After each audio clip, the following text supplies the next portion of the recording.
Bismillahirrahmanirrahim. Assalamualaikum warahmatullahi wabarakatuh. Saya Lia Rama Putri, NIM 170291138,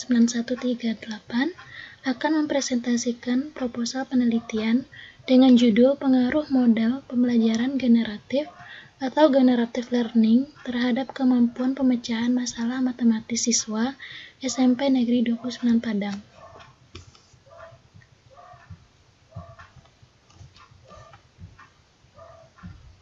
Untuk bab 1 pendahuluan, latar belakang masalah. Pendidikan adalah hal pokok yang akan menopang kemajuan suatu bangsa. MOR 2013. Pendidikan memiliki pengaruh besar dalam kehidupan, terutama untuk meningkatkan kualitas sumber daya manusia. Menurut Undang-Undang Nomor 20 Tahun 2003, pendidikan adalah usaha sadar dan terencana untuk mewujudkan suasana belajar dan proses pembelajaran agar siswa secara aktif mengembangkan potensi dirinya untuk memiliki kekuatan spiritual keagamaan, pengendalian diri, kepribadian, kecerdasan, akhlak mulia, serta keterampilan yang diperlukan dirinya, masyarakat, bangsa, dan negara. Dengan pendidikan, siswa dapat mengembangkan potensi lahiriah yang telah dimilikinya. Melalui pendidikan, siswa akan memperoleh pengetahuan, dan setiap pengetahuan yang ia peroleh akan terus bertambah apabila terus diasah dan dikembangkan melalui pendidikan. Sekolah merupakan suatu lembaga untuk memperoleh dan mengasah pengetahuannya. Dalam lingkungan sekolah tersebut, siswa dibekali dengan ilmu pengetahuan yang berguna bagi kehidupan. Salah satu ilmu pengetahuan yang sangat berguna bagi kehidupan adalah ilmu matematika. Matematika adalah suatu ilmu yang sangat penting dalam kehidupan, karena matematika adalah ilmu dasar yang digunakan secara luas dan dalam ilmu pengetahuan lainnya, dan dalam berbagai bidang kehidupan. Mempelajari matematika tidak hanya memahami konsepnya saja atau prosedurnya saja, akan tetapi banyak hal yang dapat muncul dari proses pembelajaran matematika. Kebermaknaan pembelajaran matematika ditandai dengan kesadaran apa yang dilakukan dan dipahami dan apa yang tidak dipahami oleh peserta didik tentang fakta, konsep, relasi, dan prosedur matematika. Menurut Afghani 2011, kebermaknaan dalam belajar matematika akan muncul manakala aktivitas yang dikembangkan dalam belajar matematika memuat standar proses pembelajaran matematika, yakni pemahaman, penalaran, komunikasi, koneksi, pemecahan masalah, dan representasi. Hal ini sesuai dengan tujuan mata pelajaran matematika. Satu tujuan mata pelajaran matematika untuk sekolah menengah pertama menurut Badan Standar Nasional Pendidikan atau BNSP 2006, dan menurut Polya ialah siswa memiliki kemampuan pemecahan masalah yang meliputi kemampuan memahami masalah, merancang model matematika, menafsirkan model, dan merancang solusi yang diperoleh. Dalam hal ini, kemampuan pemecahan masalah merupakan salah satu kemampuan strategis yang menjadi tujuan pembelajaran matematika.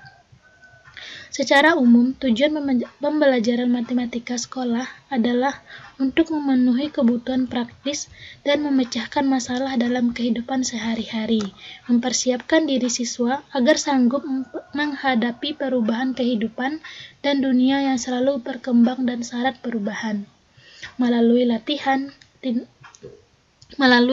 bertindak atas dasar pemikiran logis, rasional, dan kritis. Berdasarkan tujuan tersebut, tampak bahwa arah atau orientasi pembelajaran matematika adalah kemampuan pemecahan masalah matematika. Kemampuan pemecahan masalah sangat berguna bagi siswa dalam kehidupan sehari-hari maupun pada saat matematika itu sendiri.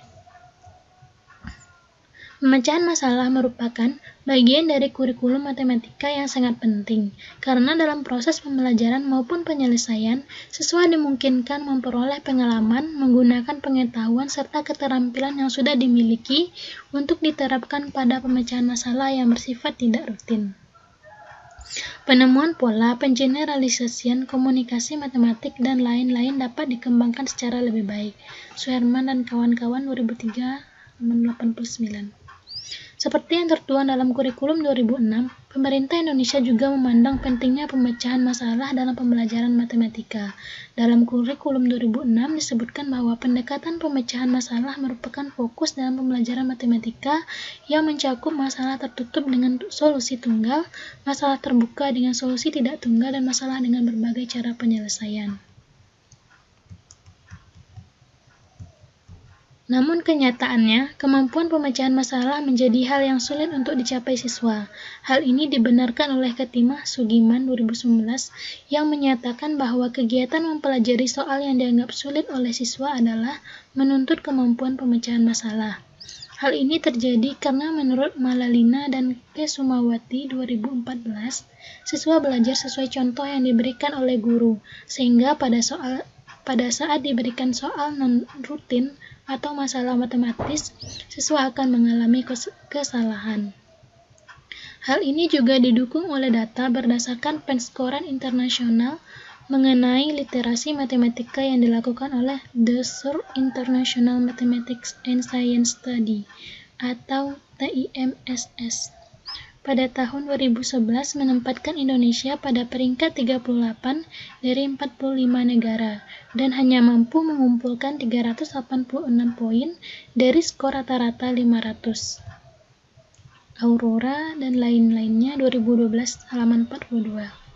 Di pihak lain, pada tahun 2009, Program for International Student Assessment atau PISA menempatkan anak Indonesia usia 15 tahun pada ranking 61 dari 65 negara dengan rata-rata skor 371. Sementara rata-rata skor internasional adalah 496. Wardani dan kawan-kawan 2011 halaman 1. Dari kedua data tersebut mengenai literasi matematika yang di dalamnya terkandung indikator-indikator instrumen pemecahan masalah, dapat disimpulkan bahwa kemampuan masalah matematis siswa di Indonesia rendah. Kemampuan pemecahan masalah yang rendah adalah hal yang mendesak yang harus dipecahkan. Untuk mengatasi permasalahan rendahnya kualitas pemecahan masalah matematis siswa, sangat diperlukan alternatif pembelajaran. Salah satu alternatif yang dapat dipilih adalah menggunakan model pembelajaran generatif, yang merupakan suatu model pembelajaran berbasis konstruktivisme. Model pembelajaran generatif terdiri dari 4 tahapan, yaitu pendahuluan atau disebut eksplorasi, pemfokusan, tantangan atau tahap pengenalan konsep, dan penerapan konsep. Secara teoretik, tahapan-tahapan dalam model pembelajaran generatif dapat mengembangkan kemampuan pemecahan masalah matematis. Hal ini dapat dilihat pada tahap penerapan. Siswa diajak untuk dapat memecahkan masalah yang berkaitan dengan hal-hal praktis dalam kehidupan sehari-hari dengan menggunakan konsep barunya. Yang B. Identifikasi masalah. Berdasarkan uraian dikemukakan pada latar belakang di atas, maka dapat diidentifikasi masalah sebagai berikut. Yang pertama, siswa kurang tertarik pada pembelajaran matematika. Yang kedua, siswa kurang terlibat aktif dalam pembelajaran matematika. Ketiga, kemampuan literasi matematika siswa rendah. Keempat, kurangnya pembelajaran bermakna. Dan yang kelima, kemampuan pemecahan masalah matematis siswa rendah. C. Batasan masalah. Agar penelitian ini lebih terarah dan dapat mencapai tujuan yang diinginkan, maka masalah yang akan diteliti akan terbatas pada rendahnya kemampuan pemecahan masalah matematis siswa SMP Negeri 29 Padang. Rumusan masalah. Adapun rumusan masalah pada penelitian ini yaitu bagaimanakah perkembangan kemampuan pemecahan masalah matematis siswa yang belajar menggunakan model pembelajaran generatif atau generative learning di SMP Negeri 29 Padang tahun pembelajaran 2020-2021. Yang kedua, apakah kemampuan pemecahan masalah matematis siswa SMP Negeri 29 Padang yang menggunakan model pembelajaran generatif atau generative learning lebih baik daripada kemampuan pemecahan masalah matematis siswa yang belajar menggunakan pembelajaran konvensional? Yang E. Tujuan penelitian. Tujuan dari penelitian adalah: yang pertama, untuk mengetahui bagaimanakah perkembangan kemampuan pemecahan masalah matematis siswa yang belajar menggunakan pembelajaran generatif atau generative learning di SMP Negeri 29 Padang tahun pelajaran 2020-2021. Yang kedua, untuk mengetahui apakah kemampuan pemecahan masalah matematis siswa SMP Negeri 29 tahun pelajaran 2020-2021 yang menggunakan moda pembelajaran generatif lebih baik daripada kemampuan pemecahan masalah matematis siswa yang belajar menggunakan pembelajaran konvensional. F. Manfaat penelitian. Yang pertama, bagi siswa, memberikan pengalaman belajar matematika dengan menggunakan moda pembelajaran generatif sehingga kemampuan pemecahan masalah matematis siswa meningkat. Yang kedua, bagi guru, untuk menambah wawasan dan pengetahuan guru mengenai pengaruh moda pembelajaran generatif. Yang ketiga, bagi sekolah, sebagai masukan untuk mengatasi masalah dengan melakukan kontrol terhadap proses belajar mengajar, serta penemuan cara belajar mengajar yang tepat bagi siswa untuk meningkatkan kemampuan pemecahan masalah matematis siswa. Yang keempat, bagi peneliti lain, dapat dijadikan referensi dan masukan dalam penelitiannya dalam rangka meningkatkan kualitas pendidikan. Bab 2. Kerangka teoritis. A. Kajian teori. 1. Pembelajaran matematika. Gitsne mendefinisikan istilah pembelajaran sebagai a set of events embedded in purposeful activities that facilitate learning. Pembelajaran adalah serangkaian aktivitas yang sengaja diciptakan dengan maksud untuk mempermudah terjadinya proses belajar. Muhaimin mengatakan, pembelajaran adalah upaya untuk membuat siswa yang mana pembelajaran akan melibatkan siswa untuk mempelajari secara efektif dan efisien. Rianto 2012-131. Menurut Suherman 2003 halaman 7, pembelajaran merupakan upaya penataan lingkungan yang memberi nuansa agar program belajar tumbuh dan berkembang secara optimal. Begitu juga yang disampaikan Pribadi 2011 halaman 10, pembelajaran adalah proses yang sengaja dirancang untuk menciptakan terjadinya aktivitas belajar dalam diri individu. Pembelajaran diperoleh dari lingkungan luar, serta berdasarkan pengalaman yang diterima dengan adanya pengaruh dari luar yang mendukung proses terjadinya belajar dari dalam diri siswa. Jadi pembelajaran adalah proses yang sengaja dibentuk untuk menciptakan aktivitas belajar serta mempermudah terjadinya proses belajar yang didukung atas unsur-unsur sehingga mempengaruhi tercapainya tujuan pembelajaran itu sendiri.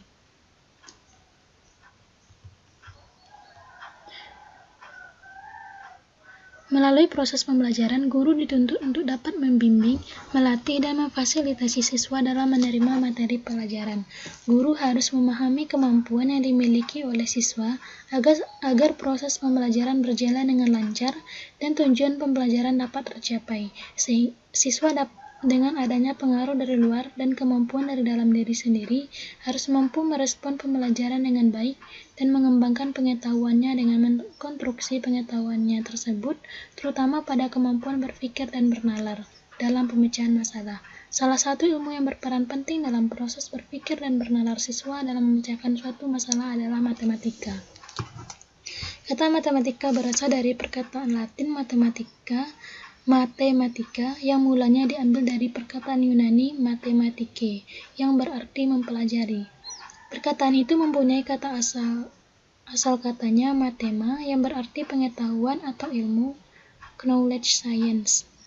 Kata matematika berhubungan pula dengan kata lainnya yang hampir sama, yaitu matein atau mathenein yang artinya belajar atau berpikir.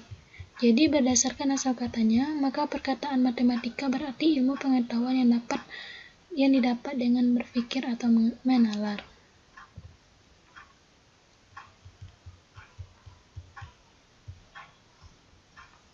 Menurut Rosevendi Heruman 2012 halaman 1, matematika adalah bahasa simbol, ilmu deduktif yang tidak menerima pembuktian secara induktif, ilmu tentang pola keteraturan dan struktur yang terorganisasi mulai dari unsur yang tidak didefinisikan ke unsur yang didefinisikan, ke aksioma atau postulat, dan akhirnya ke dalil.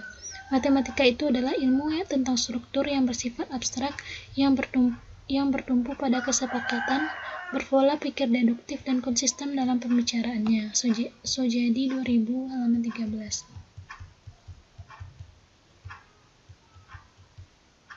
Jadi, matematika merupakan penggolongan dan penelaahan tentang semua pola. Penelaahan bentuk dalam matematika membawa matematika itu ke struktur-struktur. Oleh karena itu, matematika dikatakan sebagai ilmu mengenai struktur, akan mencakup tentang hubungan, pola, maupun bentuk yang konsep-konsepnya tersusun secara hierarkis. Secara singkat, dikatakan bahwa matematika berkenaan dengan ide-ide atau konsep-konsep abstrak yang tersusun secara hierarkis dan penalarannya deduktif. Dari pengertian dan uraian-uraian di atas, maka dapat disimpulkan bahwa pembelajaran matematika adalah proses atau situasi yang sengaja dirancang oleh guru untuk menciptakan aktivitas belajar dan mengembangkan kemampuan pola pikir siswa terhadap matematika. Untuk menciptakan aktivitas belajar yang mampu mendukung pola pikir dan mengonstruksi pengetahuan siswa, maka guru harus menyediakan dan mempersiapkan cara mengajar yang dapat mendukung siswa untuk terlibat aktif dalam pembelajaran matematika serta mampu mengonstruksi pengetahuannya sendiri. Selanjutnya, pembelajaran konstruktivisme. Belajar dalam artian konstruktivisme adalah proses aktif siswa dalam membangun konsep. Suparno 1997 halaman 61 menyatakan, menurut kaum konstruktivis, belajar merupakan proses aktif pelajar mengkonstruksi arti baik itu teks, dialog, pengalaman fisis, dan lain-lain. Menurut Wahyuni, dalam Hakim 2014 halaman 2, konstruktivisme merupakan suatu rujukan belajar yang memandang bahwa pengetahuan itu harus dibangun oleh pembelajar sendiri, sehingga belajar dipandang sebagai suatu proses aktif yang dilakukan oleh pembelajar. Pembelajar atau peserta didik senantiasa dituntut untuk mampu membangun konsep yang telah dimiliki oleh peserta didik tersebut. Dalam hal ini, guru hanya berperan sebagai fasilitator, mediator, dan motivator dalam mengoptimalkan peserta didik untuk mampu membangun konsep dan menciptakan suasana belajar yang lebih baik. Berdasarkan uraian-uraian di atas, dapat disimpulkan bahwa pembelajaran konstruktivisme adalah pembelajaran yang berpusat pada siswa, di mana siswa harus mampu membangun konsep atau pola pikir yang sebelumnya telah dimiliki. Sementara itu, salah satu model pembelajaran yang mengacu pada konsep pembelajaran konstruktivisme adalah model pembelajaran generatif. Hal ini dikemukakan oleh Wahyuni dalam Hakim 2014 halaman 3. Model pembelajaran generatif merupakan salah satu cara efektif untuk melatih kemampuan peserta didik dalam memecahkan masalah, karena model pembelajaran generatif merupakan salah satu model pembelajaran yang berlandaskan kaidah konstruktivisme.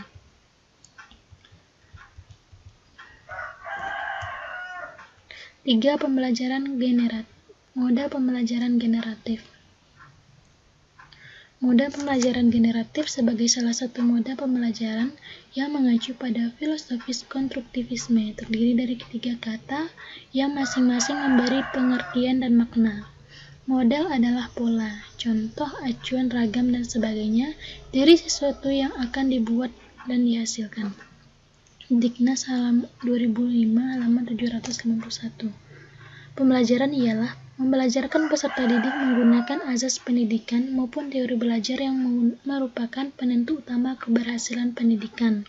Sedangkan generatif adalah bersifat menerangkan tentang tata bahasa dengan kaidah-kaidah yang merupakan pemberian struktur tentang kalimat yang terdapat di dalam sebuah bahasa. Diknas 2005 halaman 353. Jadi, model pembelajaran generatif adalah pola pembelajaran peserta didik dengan menggunakan azas pendidikan yang bersifat menerangkan dengan kaidah-kaidah yang dikaji secara aktif oleh peserta didik.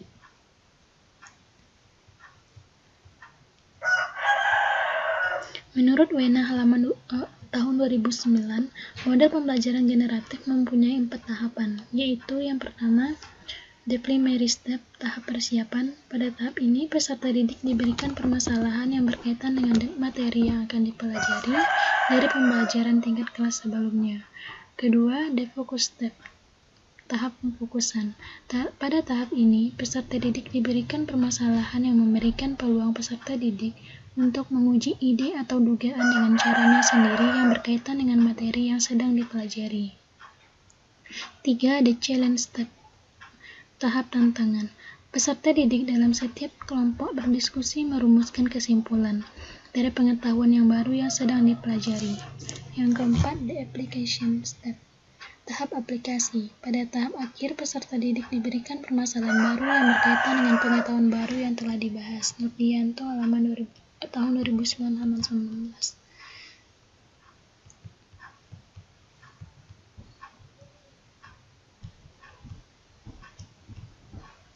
Berdasarkan uraian di atas, dapat disimpulkan bahwa ruh dari model pembelajaran generatif adalah kegiatan pembelajaran yang masing-masing elemen belajar secara aktif, saling membantu, dan saling mendukung satu sama lain. Model pembelajaran generatif terjadi layaknya sebuah generator yang sedang bekerja, di mana semua elemen dalam sebuah generator terbangun aktif memainkan perannya masing-masing. Yang keempat, pemecahan masalah. Masalah menurut Newell dan Simon dalam Wahyuni 2006 halaman 23 adalah satu situasi di mana individu ingin melakukan sesuatu tetapi tidak tahu cara dan tindakan yang diperlukan untuk memperoleh apa yang diinginkan. Sedangkan menurut Hujono dalam Wahyuni 2006 halaman 23, suatu pernyataan akan merupakan suatu masalah jika seseorang tidak mempunyai aturan atau hukum tertentu yang segera dapat dipergunakan untuk menemukan jawaban pertanyaan tersebut. Jadi, masalah adalah situasi yang tidak sesuai dengan apa yang kita inginkan. Branca 1980 halaman 3-7 menginterpretasikan pemecahan sebagai sebuah ego proses dan keterampilan dasar atau basic skill. Bell 1978 halaman 10 mendefinisikan pemecahan masalah sebagai berikut. Mathematical problem solving by the person who resolves it. Dengan demikian, suatu situasi merupakan masalah bagi seseorang jika ia menyadari adanya persoalan dalam situasi tersebut, mengetahui bahwa persoalan tersebut perlu diselesaikan, rasa ingin berbuat dan menyelesaikannya. Dalam penelitian ini, pemecahan masalah dijadikan sebagai tujuan yang hendak dicapai melalui proses belajar mengajar. Menurut Kusuma 2008, pemecahan masalah sebagai satu tujuan memuat 3 komponen yang hendak dicapai, yakni memodelkan masalah sehari-hari, menyelesaikan berbagai masalah sehari-hari dengan memakai simbol dan notasi matematika, menerapkan strategi untuk menyelesaikan berbagai masalah sejenis ataupun baru, di dalam ataupun di luar matematika, dan menafsirkan hasil yang diperoleh secara bermakna dengan konteks masalah.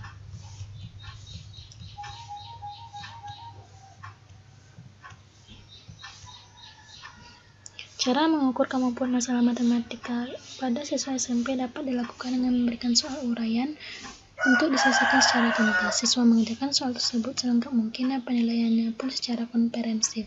Aspek-aspek yang dinilai meliputi pengetahuan matematika yang terdiri dari pengetahuan konseptual dan prosedural, yang kedua pengetahuan strategi pemecahan masalah, ketiga komunikasi, dan empat akurasi. Departemen Pendidikan Oregon dan Illinois State Board of Education 2009.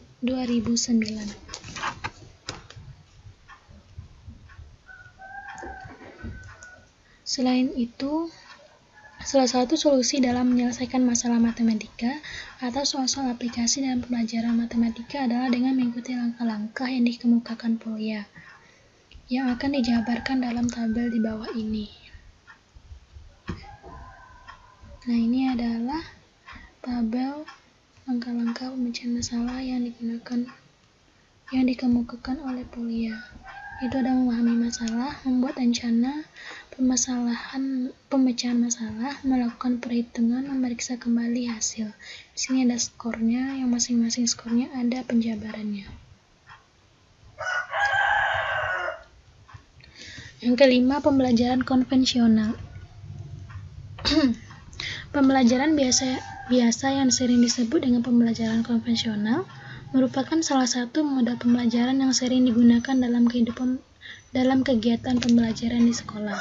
Dalam pembelajaran konvensional, guru dijadikan satu-satunya pusat informasi, sehingga komunikasi yang terjadi relatif hanya satu arah, yaitu dari guru ke peserta didik.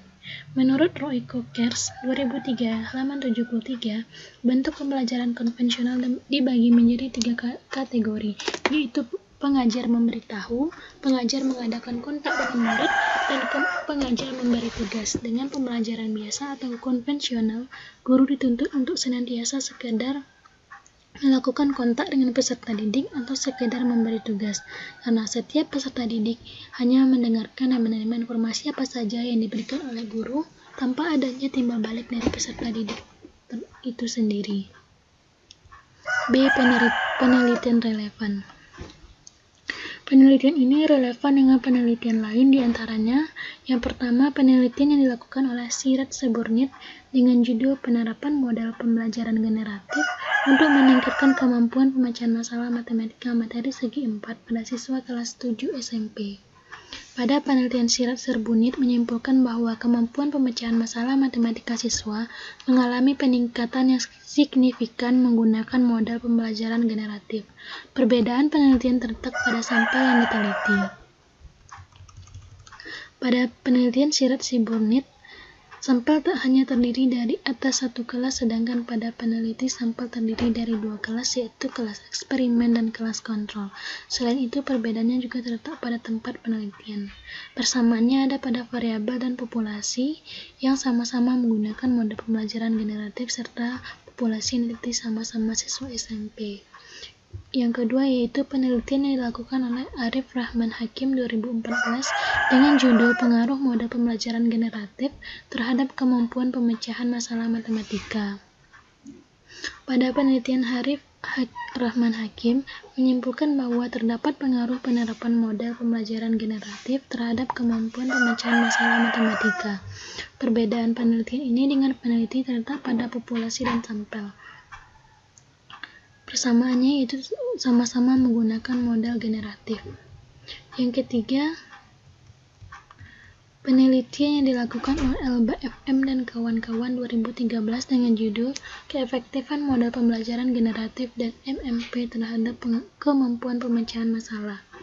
Pada penelitian Alba dan kawan-kawan menyimpulkan bahwa pembelajaran model generatif dan MMP efektif terhadap kemampuan pemecahan masalah pada materi jarak pada bangun ruang, dan pembelajaran generatif sama efektifnya dengan pembelajaran menggunakan model pembelajaran MMP terhadap kemampuan pemecahan masalah. Perbedaan penelitian yang dilakukan oleh peneliti terletak pada variabel bebas.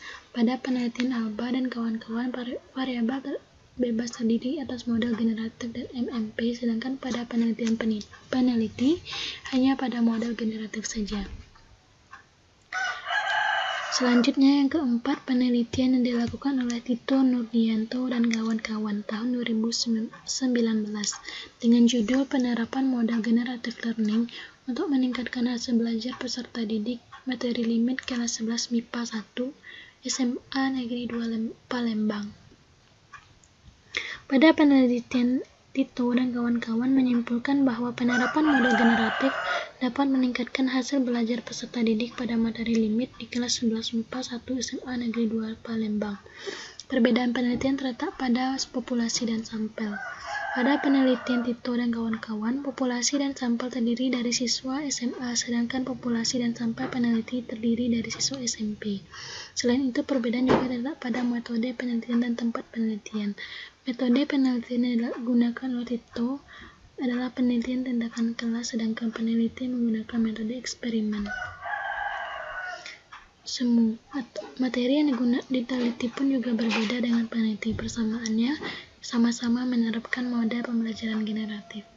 Yang kelima adalah penelitian yang dilakukan oleh Dewi Sulyaswati dengan judul Pengaruh Model Pembelajaran Generatif terhadap Kemampuan Pemecahan Masalah Matematika. Pada penelitian, Dewi Sulyaswati menyimpulkan bahwa terdapat pengaruh signifikan penerapan model pembelajaran generatif terhadap kemampuan pemecahan masalah matematika. Perbedaan penelitian yang dilakukan oleh peneliti terletak pada tempat penelitian serta populasi dan sampel penelitian. Persamaannya sama-sama menggunakan model pembelajaran generatif. C. Batasan masalah. Agar penelitian ini lebih terarah dan dapat mencapai tujuan yang diinginkan, maka masalah yang akan diteliti akan terbatas pada rendahnya kemampuan pemecahan masalah matematis siswa SMP Negeri 29 Padang. Yang D. Hipotesis. Hipotesis dalam penelitian ini adalah kemampuan pemecahan masalah matematis siswa yang belajar menggunakan pembelajaran generatif atau generative learning lebih baik daripada siswa yang belajar secara konvensional di SMP Negeri 29 Padang tahun pelajaran 2020-2021. Bab 3. Metode penelitian. Rancangan dan jenis penelitian. Berdasarkan rumusan masalah dan tujuan penelitian yang dikemukakan sebelumnya, jenis penelitian yang digunakan dalam penelitian ini adalah penelitian eksperimen semu atau kuasi eksperimen. Penelitian kuasi eksperimen digunakan untuk melihat pengaruh peningkatan kemampuan pemecahan masalah matematis yang diterapkan mode pembelajaran generatif dengan siswa yang diterapkan pembelajaran konvensional. Adapun rancangan penelitian digunakan adalah rancangan True Experimental Design dengan bentuk pretest post-test control group design. Berikut adalah desain penelitiannya. Dalam penelitian ini diambil dua kelas secara acak, di mana satu kelas sebagai kelas kontrol dan satu kelas sebagai kelas eksperimen. Ini adalah desain penelitiannya dengan keterangan E adalah kelompok eksperimen, K kelompok kontrol, O1 pretest kelompok eksperimen, O2 post-test kelompok eksperimen, O3 pretest kelompok kontrol, yang O4 post-test kelompok kontrol, X1 perlakuan dengan kelompok eksperimen berupa belajar generatif, dan X2 perlakuan kelompok kontrol dengan pembelajaran konvensional. B. Populasi dan sampel. 1. Populasi. Populasi pada penelitian ini adalah seluruh siswa kelas 9 SMP Negeri 29 Padang tahun pelajaran 2020-2021.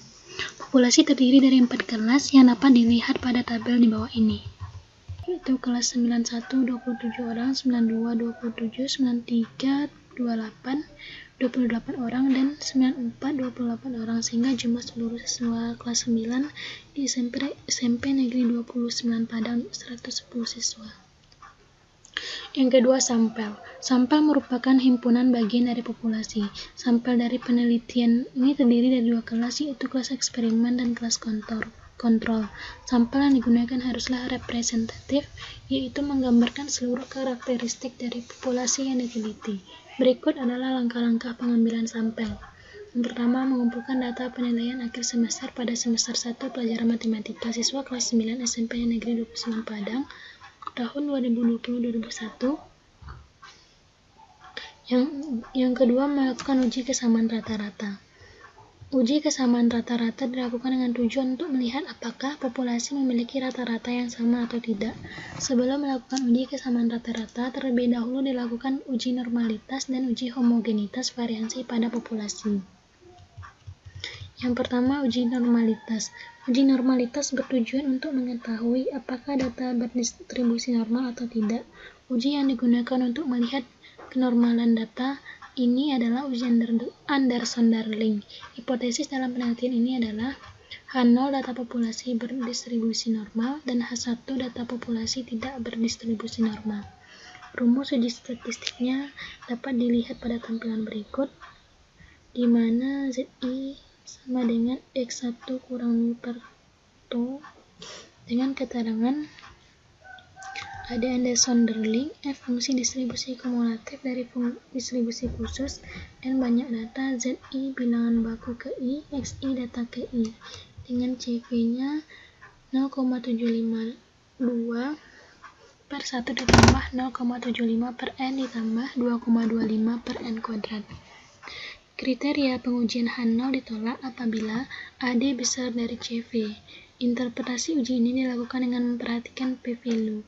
P-value menunjukkan besarnya peluang untuk menolak H0. Jika p-value besar dari taraf nyata, alfa sama dengan 0,05, maka H0 diterima dan populasi tersebut berdistribusi normal. Jika sebaliknya, maka populasi tidak berdistribusi normal atau H0 ditolak. Yang kedua, uji homogenitas variansi. Uji homogenitas bertujuan untuk melihat apakah populasi memiliki variansi yang homogen atau tidak. Uji ini dilakukan dengan uji Bartlett.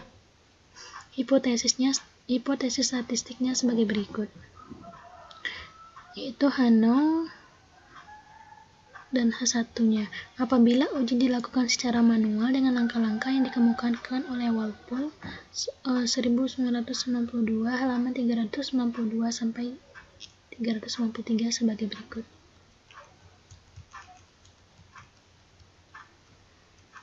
Yaitu membuat hipotesisnya, yaitu H0-nya dapat dilihat di sini, kemudian H1-nya paling kurang satu ragam tidak sama, yang B-nya menghitung ke buah ragam, contoh dari S1, S2 hingga SK dari contoh yang berukuran N1, N2 sampai NK dengan sigma 1 sama dengan I sama dengan 1 sampai K, I sama dengan N.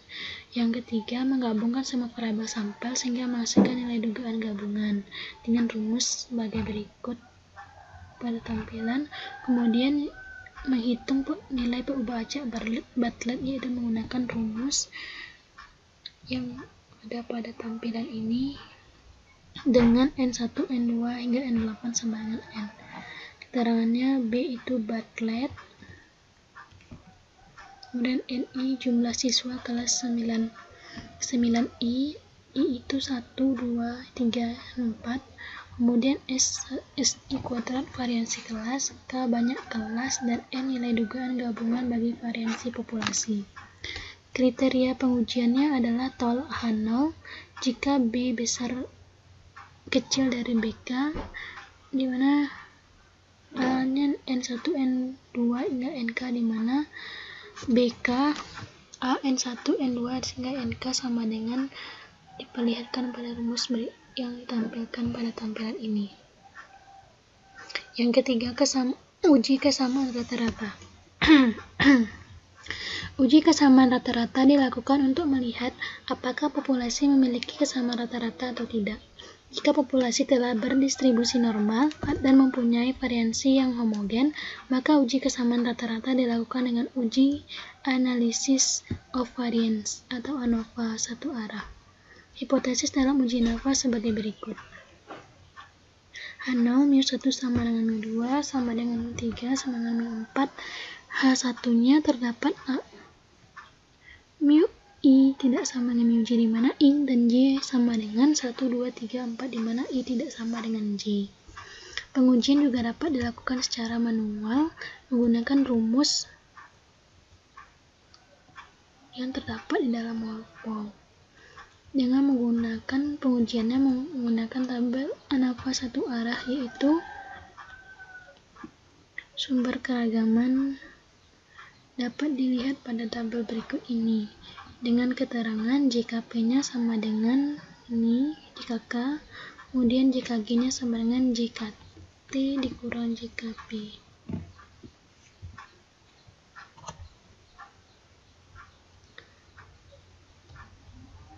Kriteria pengujiannya adalah terima H0 jika F hitung kecil dari F alfa V1 V2, di mana V1 sama dengan K dikurang 1 dan V2 sama dengan K dalam kurung N kurang 1.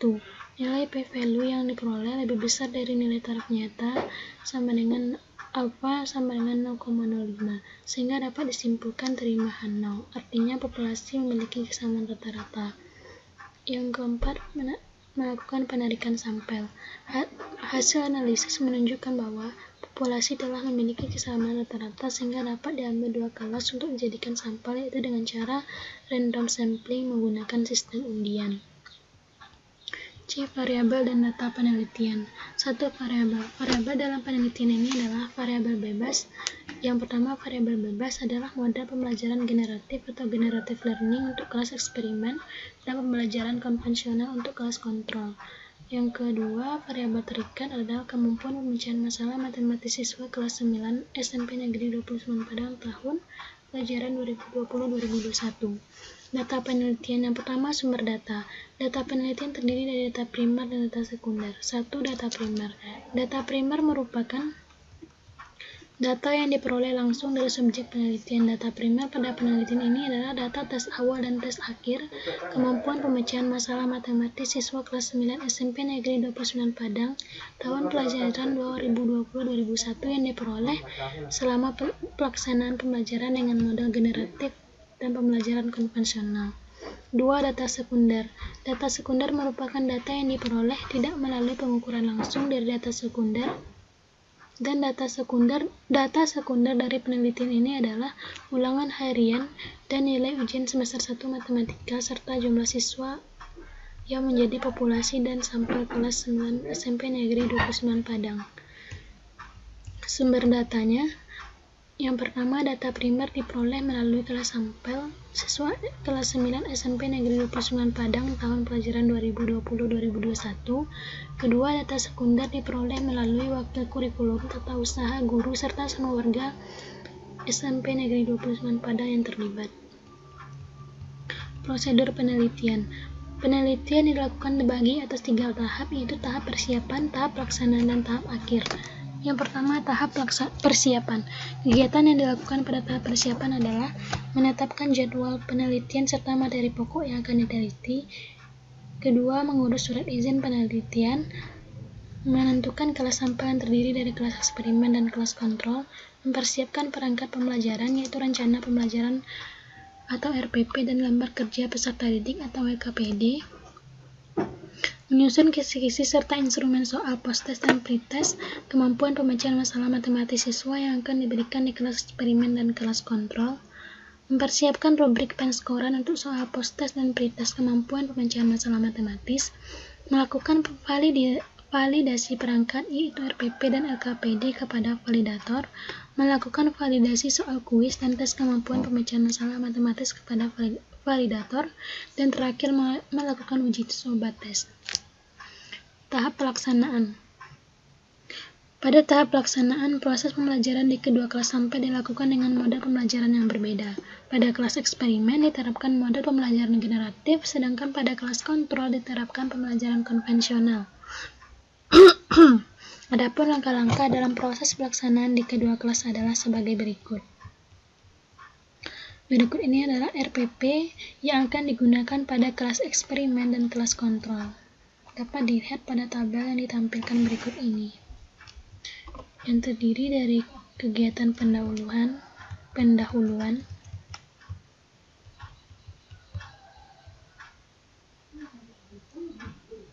kemudian kegiatan inti pada kelas eksperimen dan kelas kontrol terlihat berbeda.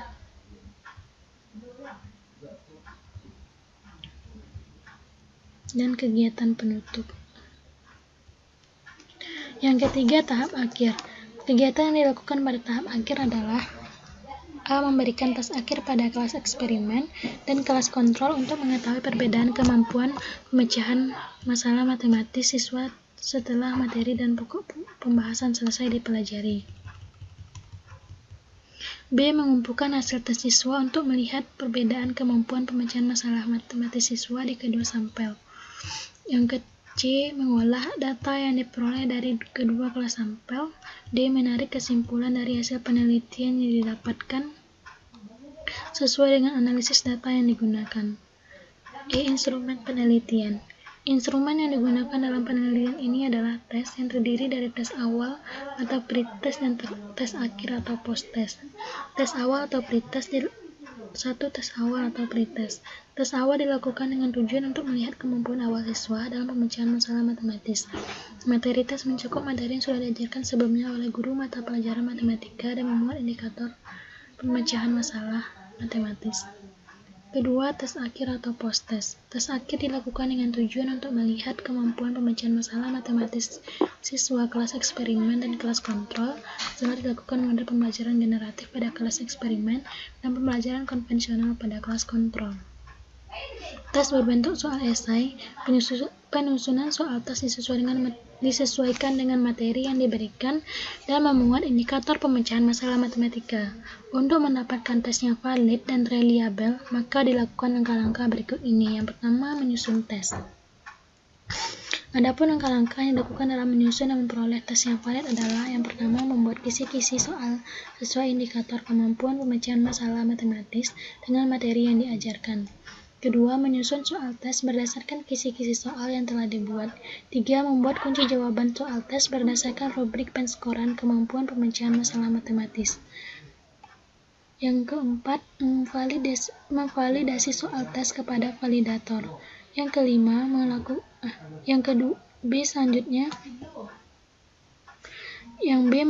uji coba tes. Sebelum tes diberikan kepada siswa, maka tes terlebih dahulu diuji coba pada sekolah lain yang memiliki karakteristik sama dengan SMP Negeri 29 Padang.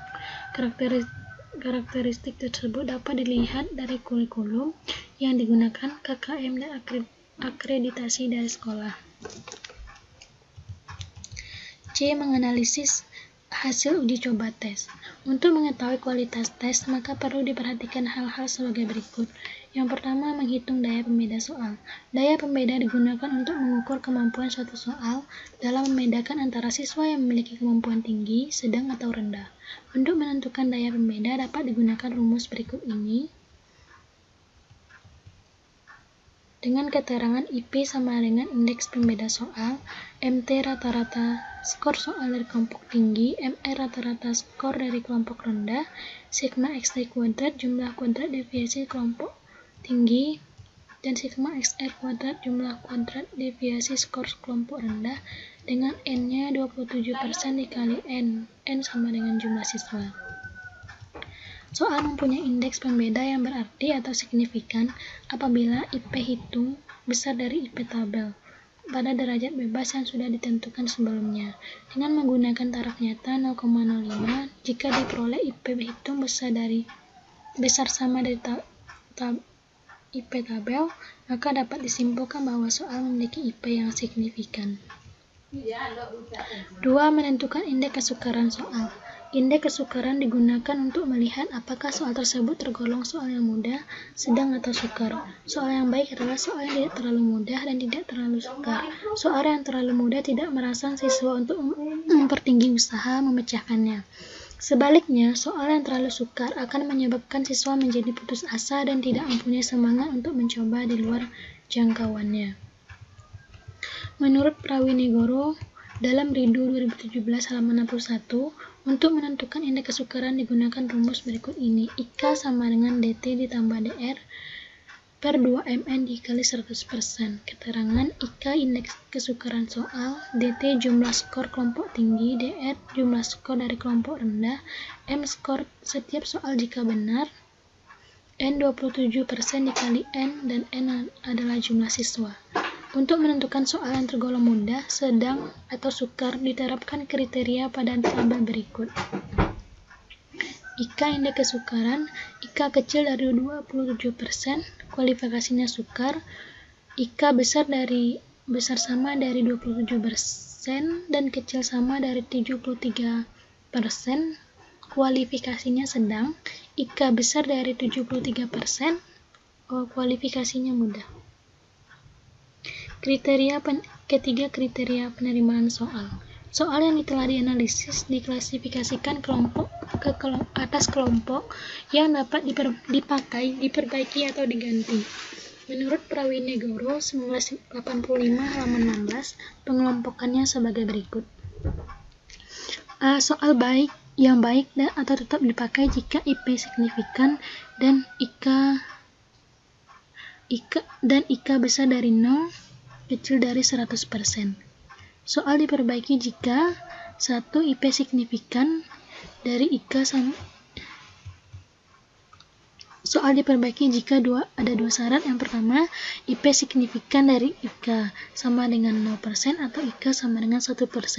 IP tidak signifikan dan IK besar dari 0%, kecil dari 1%. Yang C, soal diganti jika IP tidak signifikan dan IK sama dengan 100% atau IK sama dengan 0%. 4. Menentukan reliabilitas tes. Reliabilitas adalah ukuran yang menentukan tes tersebut dapat dipercaya atau menghasilkan hasil yang konsisten.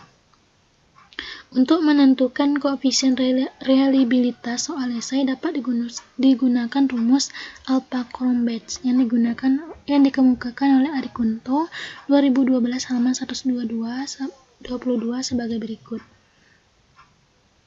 Ini adalah rumus Alpha-Cronbach dengan keterangannya sebagai berikut.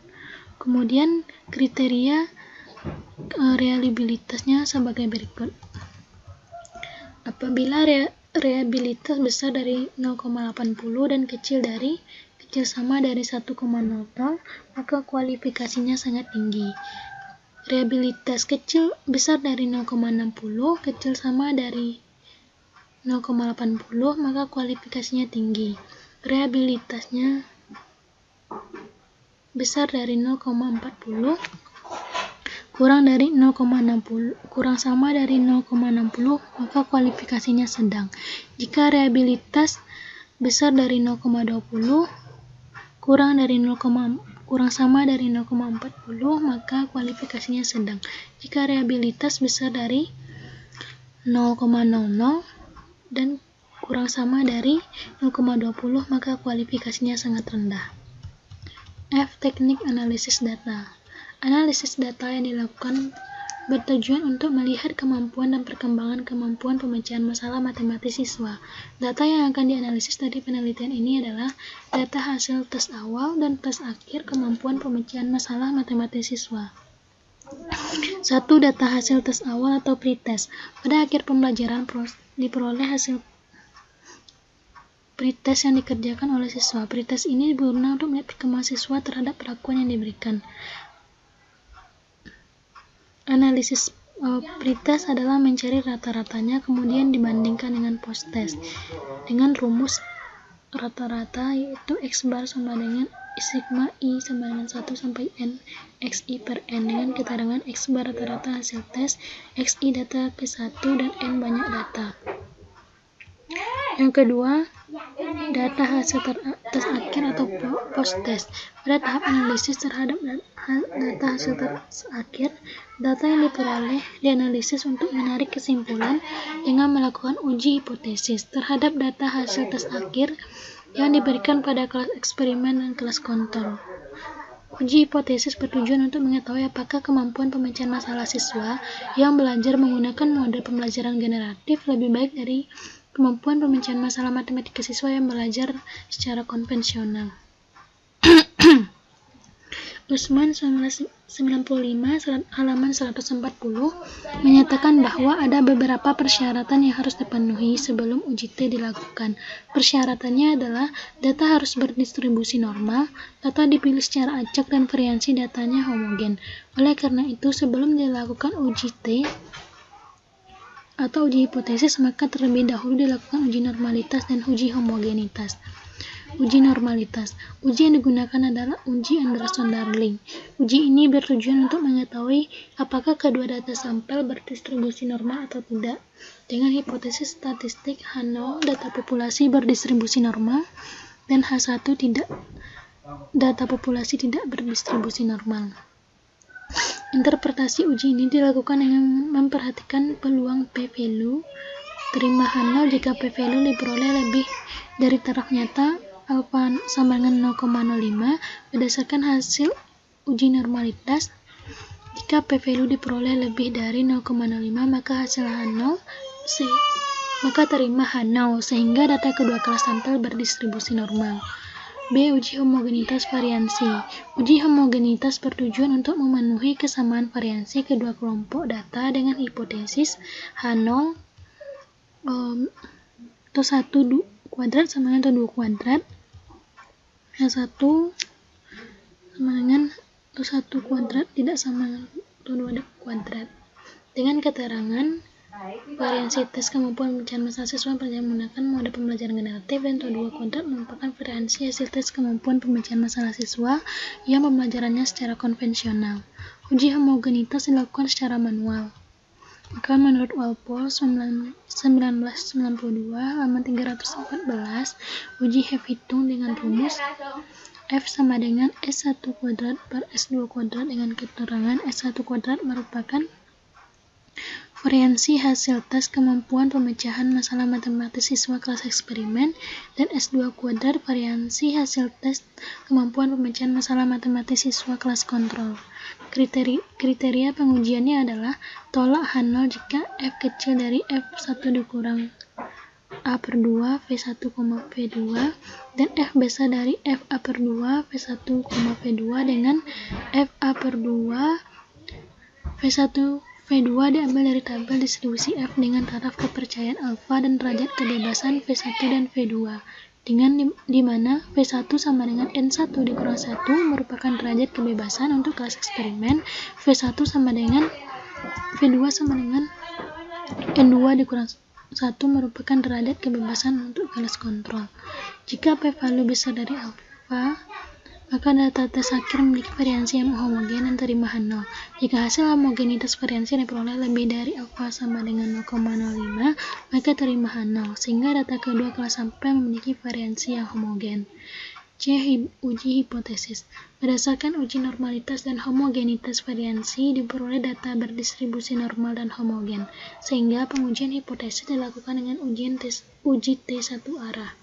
Uji T ini bertujuan mengetahui apakah kemampuan pemecahan masalah matematis siswa di kelas eksperimen lebih baik daripada siswa di kelas kontrol, dengan hipotesis statistik H0 μ1 sama dengan μ2, H1 μ1 besar dari μ2, dengan keterangan μ1 sama dengan rata-rata hasil tes kemampuan pemecahan masalah matematis siswa yang pembelajarannya menggunakan model pembelajaran generatif, dan μ2 sama dengan rata-rata tes kemampuan pemecahan masalah siswa yang pembelajarannya secara konvensional.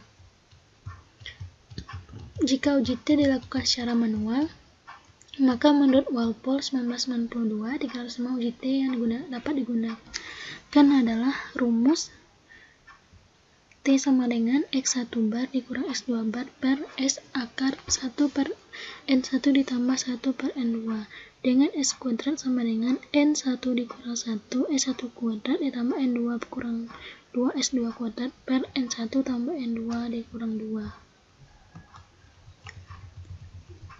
dengan keterangan X1 bar skor rata-rata hasil tes kemampuan pemecahan masalah matematis siswa kelas eksperimen, X1 bar skor rata-rata hasil tes kemampuan pemecahan masalah matematika siswa kelas kontrol, dan S kuadrat variansi gabungan N1 banyak siswa kelas kontrol, N1 banyak siswa kelas eksperimen, N2 banyak siswa kelas kontrol, S1 kuadrat variansi hasil tes kemampuan pemecahan masalah siswa kelas eksperimen, S2 kuadrat variansi hasil tes kemampuan pemecahan masalah siswa kelas kontrol. Karena kriteria pengujian yaitu tolak H0 jika T alfa kecil dari T hitung, derajat kebebasan df sama dengan N1 tambah N2 dikurang 2 dengan paras signifikan alfa. Berdasarkan uji hipotesis yang dilakukan, diperoleh p-value sebesar 0,040, p-value diperoleh dengan lebih kecil dari taraf nyata 0,05, maka H0 ditolak dan H1 diterima, begitupun sebaliknya. Demikianlah proposal dari saya.